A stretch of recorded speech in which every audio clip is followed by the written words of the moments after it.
जमात, शनाख्त, मुकदमात और सियासी बका तहरीक इंसाफ को ताहाल कई मरहले अबूर करने हैं, मगर जमात के अंदर इख्तलाफात, टूट फूट और फॉरवर्ड ब्लॉक्स की बाज़गश्त है। तहरीक इंसाफ की कोर कमेटी का इजलास अब से कुछ देर पहले इख्तिताम पजीर हुआ है। इजलास के इख्तिताम पर शेर अफजल मरवत और नियाजुल्लाह नियाजी के माबैन तल्ख कलामी हुई है। शेर अफजल मरवत आपे से बाहर हो गए। फिरदौस शमीम नकवी ने भी ये मुतालबा कर दिया कि शेर अफजल मरवत का कोई उस्ताद लगाना चाहिए कि जो इसे पढ़ाए और उसे समझाए। अपने ही लोगों पर शेर अफजल मरवत अटैक कर देते हैं। शेर अफजल मरवत ने जवाब दिया कि मेरे खिलाफ मुहिम चलाई जा रही है, कोई बाहर नहीं निकलता, सब छुपे हुए हैं, मैंने तहरीक इंसाफ को लीड किया है, मेरे खिलाफ पीटीआई के अपने अरकान बातें करते हैं। नियाजुल्लाह नियाजी ने कहा कि शेर अफजल मरवत मैंडेट से हटकर बात करते हैं। 2 माह से तहरीक इंसाफ का बयानिया हम बनाते हैं, शेर अफजल मरवत आके खत्म कर देते हैं। नियाजुल्लाह नियाजी ने शेर अफजल मरवत को मुतनब्बे किया है कि मुझे शोएब शाहीन मत समझना। इजलास में मौजूद अली मोहम्मद खान, नईम पंचोता और बैरिस्टर गोहर ने मामला रफा दफा किया। तहरीक इंसाफ की कोर कमेटी इजलास में फैसला किया गया है कि राना सनाउल्लाह और मरियम औरंगजेब के खिलाफ मुकदमा दर्ज किया जाएगा।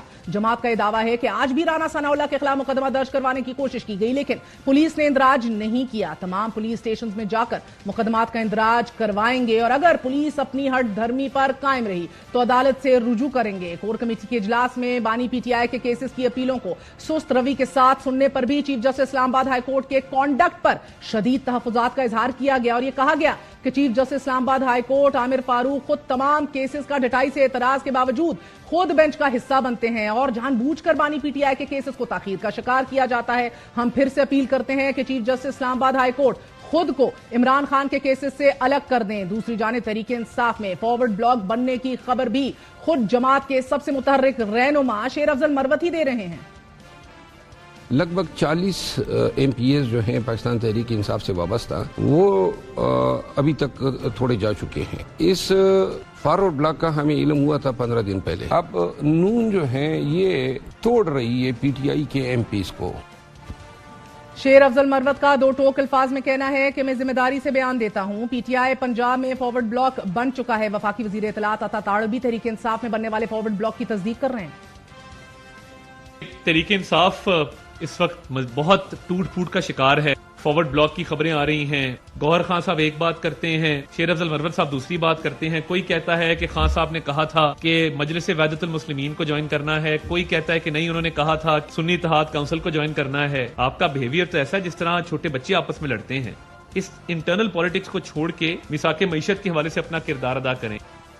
क्या तहरीक इंसाफ इस मुश्किल वक्त में मजीद टूट फूट की मुतहम्मिल है? आला क़यादत की अदम मौजूदगी तहरीक इंसाफ को बहैसियत जमात जोड़े रखने में हायल सबसे बड़ी रुकावट है। क्या मुकदमात में एक के बाद दीगरे नाकामी की वजह भी क़यादत की अदम मौजूदगी है? आज आला अदालत समेत मुल्क की मुख्तलिफ अदालतों में तहरीक इंसाफ के बेशतर मुकदमात को सुना गया।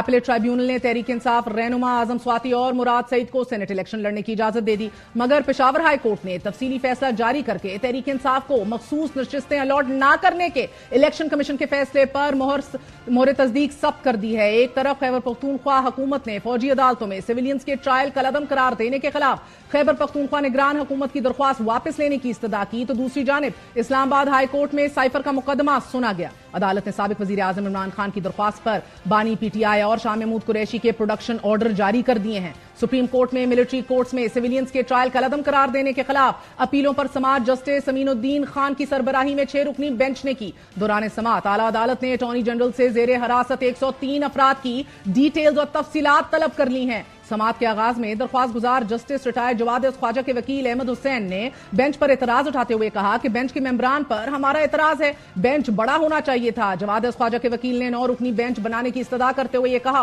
कि इस केस में यह तासुर नहीं जाना चाहिए कि फैसले का दारोमदार बेंच तश्कील पर था। ये सवाल भी बाकी नहीं रहना चाहिए कि 9 रुकनी बेंच होता तो फैसला मुख्तलिफ होता। ये इदारे पर अवाम के एतबार का मामला है। जस्टिस मोहम्मद अली मजहर ने रिमार्क्स दिए कि पहले ही 9 रुकनी बेंच बन जाता तो आज अपीलों पर समाअत मुमकिन न होती। दौरान समाअत खैबर पख्तूनख्वा हुकूमत ने फौजी अदालतों में सिविलियंस का ट्रायल कलअदम करार देने के खिलाफ अपीलें वापस लेने की इस्तदा की। वकील ने सूबाई काबीना की करारदाद अदालत में पेश की और अदालत ने यह रिमार्क्स दिए कि काबीना की रेजोल्यूशन या उसकी करारदाद पर तो अपीलें वापस नहीं कर सकते। मुनासिब होगा कि आप अपीलें वापस लेने के लिए बाज़ाब्ता दरख्वास्त दायर कीजिए। जस्टिस अमीनुद्दीन खान ने रिमार्क्स दिए कि बताइए कितने मुल्जिमान को कितनी सजाएं हुई हैं, یہ بھی بتائیے کہ کتنے ملزمان بری ہوئے ہیں۔ اٹارنی جنرل نے بتایا کہ ٹرائل مکمل ہو چکا ہے، لیکن عدالت نے حتمی فیصلے سے روک دیا تھا۔ عدالت نے سماعت 28 مارچ تک ملتوی کر دی ہے۔ دوسری جانب سابق چیف جسٹس جواد خواجہ ان درخواست گزاروں میں سے ایک ہے ناظرین کہ جنہوں نے گزشتہ سال 9 مئی کو پرتشدد مظاہروں کے الزام میں گرفتار کیے گئے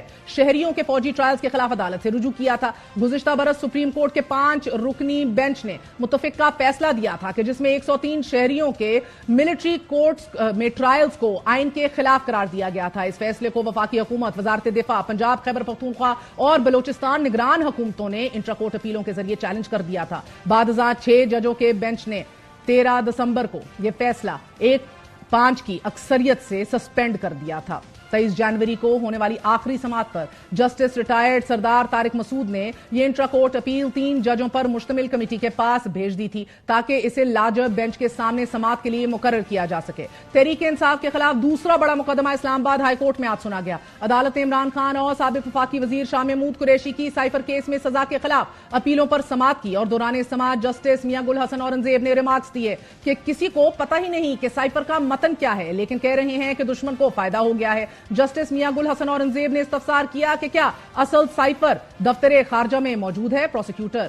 نے جواب دیا کہ سائفر کی اصل کاپی کو دفتر خارجہ میں موجود ہونا چاہیے، جس پر چیف جسٹس عامر فاروق کا یہ کہنا تھا کہ آپ کو بڑا ٹو دا پوائنٹ جواب دینا ہوگا۔ چیف جسٹس عامر فاروق نے ریمارکس دیے کہ یہ کرمنل کیس ہے، مگر ڈاکیومنٹ کے جس کے غلط استعمال یا پھر ٹویسٹ کرنے کا الزام ہے، اس کا متن ریکارڈ پر ہی نہیں ہے۔ چیف جسٹس نے ریمارکس دیے کہ یہ سول کیس نہیں ہے بلکہ کرمنل کیس ہے اور مفروضوں پر نہیں جا سکتے۔ بغیر کسی شک و شبے کے پروسیکیوشن نے یہ ثابت کرنا ہے۔ وکیل سلمان صفدر نے دلائل دیے کہ جب سپریم کورٹ کے سامنے یہ کیس سنا گیا تو بینچ نے بار بار کہا کہ اس کو سائفر نہ کہیں۔ عدالت نے ریمارکس دیے کہ نہ جج کو نہ پروسیکیوشن کو وہ ڈاکیومنٹ دکھایا گیا ہے۔ چیف جسٹس نے ایڈوکیٹ جنرل اسلام آباد سے مکالمہ کیا کہ بدھ کے روز آرڈر ہوا تھا، آپ نے ابھی تک سی ویز کی کاپیز نہیں دی۔ عدالت نے ایڈوکیٹ جنرل سے اسسٹنٹ کاؤنسلر کی سی وی طلب کی تھی، سپرنٹینڈنٹ اڈیالہ جیل سے ریکارڈ طلب کیا تھا، وہ بھی پیش نہیں کیا گیا۔ چیف جسٹس نے جیل حکام پر اظہار برہمی کرتے ہوئے کہا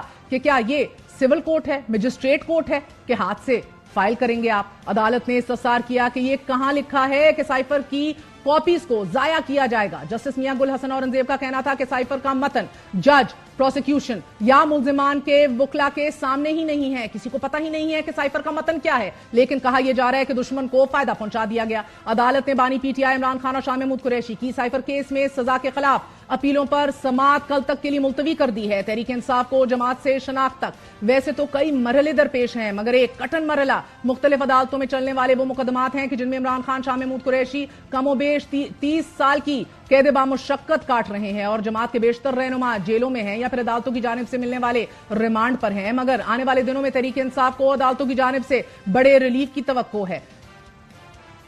سائفر کیس میں امید ہے کہ منگل تک اچھی خبر سننے کی آج ہی ایپلیٹ ٹرائیبیونل نے تحریک انصاف رہنما اعظم سواتی کو سینٹ الیکشن کے لیے اہل قرار دے دیا ہے، جبکہ سابق وفاقی وزیر مراد سعید کے کاغذات نامزدگی بھی منظور کر لیے گئے ہیں، جبکہ 9 مئی کے بیشتر مقدمات میں عمران خان، شاہ محمود قریشی کی 12 مقدمات میں، جبکہ شیریں مزاری کو 9 مئی کے 14 مقدمات میں ضمانت مل گئی ہے۔ تحریک انصاف سیاسی نظام کا کلیدی حصہ ہے، کیا جماعت سے مذاکرات کی گنجائش نکالی جا سکتی ہے؟ 9 مئی کے مقدمات میں تحریک انصاف کس حد تک ریلیف حاصل کر پائے گی؟ کیا عمران خان کی رہائی ہی مذاکرات کی واحد شرط ہے؟